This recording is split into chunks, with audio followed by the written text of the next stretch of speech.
ಇತಿಹಾಸದಲ್ಲಿಯೇ ಪ್ರಪ್ರಥಮ ಬಾರಿಗೆ ವಿಧಾನಸೌಧದ ವೀಕ್ಷಣೆಗೆ ಬಂಪರ್ ಅವಕಾಶ. ಸರ್ಕಾರದ ಇ-ಸ್ವತ್ತು ಸಾಫ್ಟ್ವೇರ್ಗೆ ಕನ್ನ ಹಾಕ್ತಾ ಇದ್ದಂತಹ ಖದೀಮರು ಲಾಕ್. ನಕಲಿ Aadhaar card, PAN card print ಮಾಡ್ತಾ ಇದ್ದವರು ಕೂಡ ತಗಲಾಕೊಂಡಿದ್ದಾರೆ. ಎಲ್ಲದರ ಕಂಪ್ಲೀಟ್ ಡೀಟೇಲ್ಸ್ ಕರ್ನಾಟಕ ಟಾಪ್ 20ಯಲ್ಲಿ. ಕರ್ನಾಟಕ ಸಾಮಾನ್ಯ ಪ್ರವೇಶ ಪರೀಕ್ಷೆ 2025ರ ಫಲಿತಾಂಶ ಪ್ರಕಟವಾಗಿದೆ. ಕರ್ನಾಟಕ ರಾಜ್ಯ ಉನ್ನತ ಶಿಕ್ಷಣ ಸಚಿವ ಎಂಸಿ ಸುಧಾಕರ್ ಪತ್ರಿಕಾಗೋಷ್ಠಿ ಮೂಲಕ ಫಲಿತಾಂಶ ಪ್ರಕಟಿಸಿದರು. ಸಿಇಟಿ ಪರೀಕ್ಷೆಗೆ 3.30 ಲಕ್ಷ ವಿದ್ಯಾರ್ಥಿಗಳು ಅರ್ಜಿ ಸಲ್ಲಿಕೆ ಮಾಡಿದರು. ಆ ಪೈಕಿ 3,11,000 ವಿದ್ಯಾರ್ಥಿಗಳು ಸಿಇಟಿ ಪರೀಕ್ಷೆಗೆ ಹಾಜರಾಗಿದ್ದರು ಅಂತ ಸಚಿವ ಸುಧಾಕರ್ ಹೇಳಿದರು. ಅಲ್ಲದೆ ಈ ವರ್ಷ ಪರೀಕ್ಷಾ ಕೇಂದ್ರದಲ್ಲಿ ಫೇಸ್ ರೀಡಿಂಗ್ ತಂತ್ರಜ್ಞಾನವನ್ನು ಮಾಡಿದ್ವಿ. ವೆಬ್ಕಾಸ್ಟಿಂಗ್ ಅನ್ನು ಮೊದಲ ಬಾರಿಗೆ ಎಲ್ಲಾ ಪರೀಕ್ಷಾ ಕೇಂದ್ರಗಳಲ್ಲಿ ಮಾಡಿದ್ವು. ಮೊದಲ ಬಾರಿಗೆ ಎಲ್ಲಾ OMR ಶೀಟ್ ಪಬ್ಲಿಕ್ ಡೊಮೈನ್ಗೆ ಹಾಕಲಾಗಿದೆ ಅಂತ ಹೇಳಿದರು. ಸಿಇಟಿ ಎಂಜಿನಿಯರಿಂಗ್ ವಿಭಾಗದಲ್ಲಿ ಬೆಂಗಳೂರಿನ ಮಾರತ್ತಹಳ್ಳಿ ಚೈತನ್ಯ CBSE ಶಾಲೆಯ ಭವೇಶ್ ಜಯಂತಿ ಮೊದಲ ರ್ಯಾಂಕ್ ಗಳಿಸಿದ್ದಾರೆ. ಚೈತನ್ಯ ಟೆಕ್ನೋ ಸ್ಕೂಲ್, ಕನಕಪುರ ರಸ್ತೆ, ಉತ್ತರಹಳ್ಳಿ ಇದರ ವಿದ್ಯಾರ್ಥಿ ಸಾತ್ವಿಕ್ ಬಿರಾದಾರ್ 2ನೇ ರ್ಯಾಂಕ್ ಗಳಿಸಿದ್ದಾರೆ. ದಿನೇಶ್ ಗೋಮತಿ, ಶಂಕರ್ ಅರುಣಾಚಲಂ 3ನೇ ರ್ಯಾಂಕ್ ಗಳಿಸಿದ್ದಾರೆ. ಇಂಜಿನಿಯರಿಂಗ್ ಅಲ್ಲಿ 2,62,195 ಜನರಿಗೆ ರ್ಯಾಂಕಿಂಗ್ ಕೊಟ್ಟಿದ್ದೀವಿ. Engineering Bhavesh Jayanti CBSE student, Karnataka 98.67 qualifying exam. CET ಅಲ್ಲಿ 99.44. Number 2 Sathvik B Biradar, CBSE in Karnataka, qualifying exam 99.33%. ಇತಿಹಾಸದಲ್ಲೇ ಪ್ರಪ್ರಥಮ ಬಾರಿಗೆ ವಿಧಾನಸೌಧ ಹಾಗೂ ವಿಧಾನಸಭೆಯ ಸಭಾಂಗಣದ ವೀಕ್ಷಣೆಗೆ ಸಾರ್ವಜನಿಕರಿಗೆ ಅವಕಾಶ ಸಿಗಲಿದೆ. ಮೇ 25ನೇ ತಾರೀಕು ವಿಧಾನಸೌಧ ಗೈಡೆಡ್ ವಾಕಿಂಗ್ ಟೂರ್ಗೆ ಚಾಲನೆ ಸಿಗಲಿದೆ. ಪ್ರವಾಸೋದ್ಯಮ ಇಲಾಖೆ, ಆಡಳಿತ ಸುಧಾರಣಾ ಇಲಾಖೆಯಿಂದ ನಾಳೆ ಕಾರ್ಯಕ್ರಮಕ್ಕೆ ಚಾಲನೆ ಸಿಗಲಿದೆ. ಪ್ರವಾಸೋದ್ಯಮ ಇಲಾಖೆ 16 ವರ್ಷ ಮೇಲ್ಪಟ್ಟ ವಯಸ್ಕರಿಗೆ ₹50 ಶುಲ್ಕ ನಿಗದಿ ಮಾಡಿದೆ. 15 ವರ್ಷ ಕೆಳಗಿನ ಮಕ್ಕಳಿಗೆ ಉಚಿತ ಪ್ರವೇಶ ಇದೆ. ಪ್ರತಿ ಭಾನುವಾರ ಮತ್ತು 2 ಹಾಗೂ 4ನೇ ಶನಿವಾರ ವಿಧಾನಸೌಧ ಟೂರ್ ವ್ಯವಸ್ಥೆ ಇದ್ದು KSTDC ಆನ್ಲೈನ್ ಮೂಲಕ ಟಿಕೆಟ್ ಬುಕಿಂಗ್ ತೆರೆಯಲಾಗಿದೆ. ದಿನಕ್ಕೆ 300 ಜನರಿಗೆ ಮಾತ್ರ ಪ್ರವೇಶಕ್ಕೆ ಅವಕಾಶ ಕೊಡಲಾಗಿದೆ. ವಿಧಾನಸೌಧದ ಗೇಟ್ ನಂಬರ್ 3ರಿಂದ ಪ್ರವೇಶ ಇರಲಿದೆ. ಕನ್ನಡ ಮತ್ತು ಇಂಗ್ಲಿಷ್ನಲ್ಲಿ ಗೈಡ್ ಮಾಹಿತಿ ನೀಡಲಿದ್ದಾರೆ.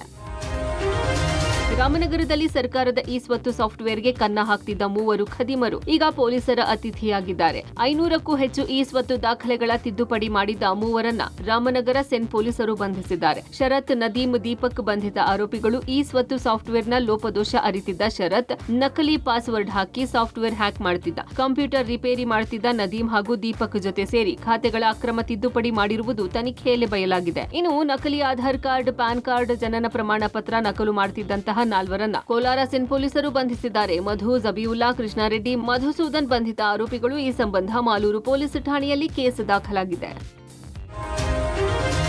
ದೆಹಲಿಯಲ್ಲಿ ಪ್ರಧಾನಿ ಮೋದಿ ನೇತೃತ್ವದಲ್ಲಿ ನೀತಿ ಆಯೋಗದ ಸಭೆ ನಡೆದಿದೆ. ವಿಕಸಿತ ಭಾರತಕ್ಕಾಗಿ ವಿಕಸಿತ ರಾಜ್ಯ ಹೆಸರಿನಲ್ಲಿ 10ನೇ ನೀತಿ ಆಯೋಗದ ಸಭೆ ನಡೆದಿದೆ. ನೀತಿ ಆಯೋಗದ ಸಭೆಯಲ್ಲಿ ಪ್ರಧಾನಿ ನರೇಂದ್ರ ಮೋದಿ ಮಾತನಾಡಿ, ಕೇಂದ್ರ ಮತ್ತು ಎಲ್ಲಾ ರಾಜ್ಯಗಳು ಒಟ್ಟಾಗಿ ಟೀಮ್ ಇಂಡಿಯಾದಂತೆ ಕೆಲಸ ಮಾಡಬೇಕು. ಪ್ರತಿಯೊಬ್ಬ ಭಾರತೀಯನ ಗುರಿ ವಿಕಸಿತ ಭಾರತ. ಪ್ರತಿಯೊಂದು ರಾಜ್ಯ ವಿಕಸಿತಗೊಂಡಾಗ ಮಾತ್ರ ದೇಶ ವಿಕಸಿತವಾಗುತ್ತೆ ಅಂದಿದ್ದಾರೆ. 2047ರ ವೇಳೆಗೆ ಭಾರತವನ್ನ ವಿಕಸಿತಗೊಳ್ಳುವುದು ನಮ್ಮ ಗುರಿ ಅಂತ ಪ್ರಧಾನಿ ಮೋದಿ ಹೇಳಿದ್ದಾರೆ. ಕಾಂಗ್ರೆಸ್ ಆಡಳಿತ ರಾಜ್ಯಗಳಾದ Telangana CM Revanth Reddy, Himachal Pradesh CM Sukhwinder Singh ಸುಖು, Tamil Nadu CM MK Stalin, Jammu Kashmir CM Omar Abdullah ಸೇರಿ ಹಲವು ಇತರೆ ಪಕ್ಷಗಳ ಸಿಎಂಗಳು ಭಾಗಿಯಾಗಿದ್ರು. ನೀತಿ ಆಯೋಗದ ಸಭೆಗೆ ಸಿಎಂ ಸಿದ್ದರಾಮಯ್ಯ ಗೈರಾಗಿದ್ರು. ಸದನದಲ್ಲಿ ಶಾಸಕ ಸಿಟಿ ರವಿ ಸಚಿವೆ ಲಕ್ಷ್ಮೀ ಹೆಬ್ಬಾಳ್ಕರ್ ನಿಂದಿಸಿದ ಪ್ರಕರಣದ ಬಳಿಕ ಮೊದಲ ಬಾರಿಗೆ ಲಕ್ಷ್ಮೀ ಹೆಬ್ಬಾಳ್ಕರ್ ಚಿಕ್ಕಮಗಳೂರಿಗೆ ಕಾಲಿಟ್ಟಿದ್ದಾರೆ. ಕಾಂಗ್ರೆಸ್ ಗ್ಯಾರಂಟಿ ಸಮಾವೇಶದ ಸಲುವಾಗಿ ಸಚಿವೆ ಲಕ್ಷ್ಮೀ ಹೆಬ್ಬಾಳ್ಕರ್ ಚಿಕ್ಕಮಗಳೂರಿಗೆ ಎಂಟ್ರಿ ಕೊಟ್ಟಿದ್ದಾರೆ. ಬಿಜೆಪಿ ಮಹಿಳಾ ಕಾರ್ಯಕರ್ತರು ಹೆಬ್ಬಾಳ್ಕರ್ಗೆ ಅರಿಶಿನ ಕುಂಕುಮ ಕೊಡೋಕೆ ಪ್ರವಾಸಿ ಮಂದಿರದ ಬಾಗಿಲಲ್ಲೇ ಕಾಯ್ದ್ರು. ಲಕ್ಷ್ಮೀ ಹೆಬ್ಬಾಳ್ಕರ್ ಬಾರದೇ ಇದ್ದಕ್ಕೆ ಬಿಜೆಪಿ ಮಹಿಳಾ ಕಾರ್ಯಕರ್ತರು ಅಸಮಾಧಾನವನ್ನ ವ್ಯಕ್ತಪಡಿಸಿದ್ದಾರೆ. ಇನ್ನು ಹೆಬ್ಬಾಳ್ಕರ್ ಮಾತನಾಡಿ, ಬಿಜೆಪಿ ಬಾಗಿನ ನನಗೆ ಅಗತ್ಯ ಇಲ್ಲ. ಸದನದಲ್ಲಿ ಅವಮಾನಿಸಿ ಈಗ ಬಾಗಿನ ನೀಡುವ ಅವಶ್ಯಕತೆ ಇಲ್ಲ ಅಂದಿದ್ದಾರೆ. ಕಾಂಗ್ರೆಸ್ ಕಾರ್ಯಕರ್ತರು ಸಚಿವೆ ಹೆಬ್ಬಾಳ್ಕರ್ಗೆ ಭರ್ಜರಿ ಸ್ವಾಗತ ಕೋರಿದ್ದಾರೆ. ಚಿಕ್ಕಮಗಳೂರಿನ ಬೋಳರಾಮೇಶ್ವರ ದೇಗುಲದಿಂದ ಸುಮಾರು 3 ಕಿಲೋಮೀಟರ್ಗೆ ರೋಡ್ ಶೋ ನಡೆಸಿದ್ದಾರೆ. ಅವ್ರಿಗೆ ನಮ್ಮೂರಿಗೆ ಸ್ವಾಗತ ಹೇಳೋಣ ಅಂತ ಬಂದ್ವಿ. ಬೊಕ್ಕೆ ಕೊಟ್ಟು ಅವ್ರಿಗೆ ಪ್ರೀತಿಯಿಂದ ಸತ್ಕರಿಸೋಣ ಅಂತ. ಅವರು ಇಲ್ಲಿ ನಿಲ್ಲಿಸ್ದಂಗೂ ಸಹ ಹೋದ್ರು ಅಂದ್ರೆ, ನಮ್ಮ ಮುಖ್ಯಮಂತ್ರಿಗಳು ಯಾವಾಗ್ಲೂ ಹೇಳ್ತಾರಲ್ಲ, ನಮ್ಮ ಕುಂಕುಮ ಕಂಡ್ರೆ ಭಯ ಅಂತ. ಆ ತರ ಅವರ ಇಡೀ ಸಚಿವ ಸಂಪುಟಕ್ಕೇನೆ ಕುಂಕುಮ ಕಂಡ್ರೆ ಭಯ ಇರಬೇಕು. ಅವ್ರ ಮನೆಗೆ ಹೋದ್ರೆ ಮೋಸ್ಟ್ಲಿ ಯಾವ ಹೆಣ್ಮಕ್ಳಿಗೂ ಅವರು ಕುಂಕುಮ ಕೊಟ್ಟು ಸತ್ಕಾರ ಮಾಡಲ್ಲ ಅನ್ನೋದು ಇದರಿಂದನೇ ತಿಳಿದು ಬರ್ತಾ ಇದೆ. ಪಾಪ ಮಾಡಬಾರದ ಅವಮಾನವನ್ನ ಸದನದಲ್ಲಿ ಮಾಡಿ ಈಗ ಬಂದು ಭಾಗನ ಕೊಡುವಂತ, ಸೋಗನ್ನ ಮಾಡುವಂತ ಬಿಜೆಪಿಯವರ ಭಾಗನ ನನಗೆ ಅವಶ್ಯಕತೆ ಇಲ್ಲ. ಸಿಂಧೂ ಜಲ ಒಪ್ಪಂದ ಅಮಾನತು ಸರಿಯಾಗಿದೆ ಅಂತ ವಿಶ್ವಸಂಸ್ಥೆಯಲ್ಲಿ ಭಾರತದ ಕಾಯಂ ಪ್ರತಿನಿಧಿ ಪರ್ವತನೇನಿ ಹರೀಶ್ ಪ್ರತಿಪಾದಿಸಿದ್ದಾರೆ. ಸಿಂಧೂ ನದಿ ನೀರು ಒಪ್ಪಂದ ಸ್ಥಗಿತವನ್ನ ಭಾರತ ಚೆನ್ನಾಗಿ ಯೋಚಿಸಿಯೇ ತೆಗೆದುಕೊಂಡಿರೋ ನಿರ್ಧಾರ ಆಗಿದೆ. 1960ರ ನೀರು ಹಂಚಿಕೆ ಒಪ್ಪಂದವನ್ನ ಉಲ್ಲಂಘಿಸಿದ್ದು ಭಾರತ ಅಲ್ಲ, ಪಾಕಿಸ್ತಾನ ಗಡಿಯಾಚೆಗಿನ ಭಯೋತ್ಪಾದನೆಯ ಪುನರಾವರ್ತಿತ ವರ್ತನೆ ಒಪ್ಪಂದ ಅಮಾನತಿಗೆ ಕಾರಣ ಆಗಿದೆ. ಪಾಕಿಸ್ತಾನದ ಗಡಿಯಾಚೆಗಿನ ಭಯೋತ್ಪಾದನೆಯು ಭಾರತದಲ್ಲಿ ನಾಗರಿಕರ ಜೀವ, ಧಾರ್ಮಿಕ ಸಾಮರಸ್ಯ ಮತ್ತು ಆರ್ಥಿಕ ಸಮೃದ್ಧಿಯನ್ನ ಹಾಳು ಮಾಡ್ತಿದೆ ಅಂತ ಪರ್ವತನೇನಿ ಹರೀಶ್ ಕಿಡಿಕಾರಿದ್ದಾರೆ. ಜಾರ್ಖಂಡ್ನ ಲತೆಹಾರ್ ಜಿಲ್ಲೆಯಲ್ಲಿ ಭದ್ರತಾ ಪಡೆಗಳು 2 ನಕ್ಸಲ್ ನಾಯಕರನ್ನ ಎನ್ಕೌಂಟರ್ ಮಾಡಿದ್ದಾರೆ. ನಕ್ಸಲ್ ದಂಗೆಕೋರ ಸಂಘಟನೆ ಜಾರ್ಖಂಡ್ ಜನಮುಕ್ತಿ ಪರಿಷತ್ನ 2 ಕಾರ್ಯಕರ್ತರನ್ನ ಹತ್ಯೆ ಮಾಡಿದ್ದಾರೆ. ಜೆಜೆಎಂಪಿ ಮುಖ್ಯಸ್ಥ ಪಪ್ಪು ಲೋಹರಾ, ಪ್ರಭಾತ್ ಗಂಜು ಹತ್ಯೆಯಾಗಿದೆ. ನಕ್ಸಲರ ಮಾಹಿತಿ ಬಗ್ಗೆ ಗುಪ್ತಚರ ಇಲಾಖೆ ಮಾಹಿತಿ ಕೊಟ್ಟಿತ್ತು. ಇನ್ನೂ ಭೀಕರ ಗುಂಡಿನ ಚಕಮಕಿಯಲ್ಲಿ 2 ಹತ್ಯೆಯಾಗಿದ್ದು, ಗಾಯಗೊಂಡ ಸ್ಥಿತಿಯಲ್ಲಿ ಮತ್ತೋರ್ವ ಜೆಜೆಎಂಪಿ ನಕ್ಸಲ್ನನ್ನ ಸೆರೆ ಹಿಡಿದಿದ್ದಾರೆ. ಸ್ಥಳದಿಂದ ಒಂದು INS-AS ರೈಫಲ್ ಅನ್ನ ಕೂಡ ವಶಪಡಿಸಿಕೊಂಡಿದ್ದು ಸದ್ಯ ಕಾರ್ಯಾಚರಣೆ ಮುಂದುವರೆದಿದೆ.